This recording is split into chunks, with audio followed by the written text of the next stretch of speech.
Hello, this is voice of Bhuvana. ಈ ದಿನಗಳು ಸುಲಭವಾಗಿಲ್ಲ ಅನ್ನಿಸಬಹುದು. ಮನಸ್ಸು ತುಂಬ ದಣಿದಿರಬಹುದು. You don't need to have everything figured out. You don't need to be strong every day. ಇಂದು ನಿನ್ನಿಂದ ಏನೂ ಸಾಧನೆ ಬೇಡ. ಇಂದು ನಿನ್ನಿಂದ ಸ್ವಲ್ಪ ವಿಶ್ರಾಂತಿ ಸಾಕು. ಪಾಸ್,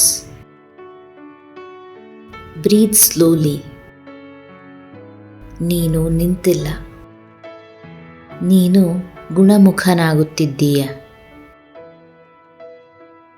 ದಣಿದ ಮನಸ್ಸಿಗೆ ವಿಶ್ರಾಂತಿ ಬೇಕಾದಾಗ ಈ ಧ್ವನಿ ಇಲ್ಲೇ ಇದೆ. Voice of Bhuvana.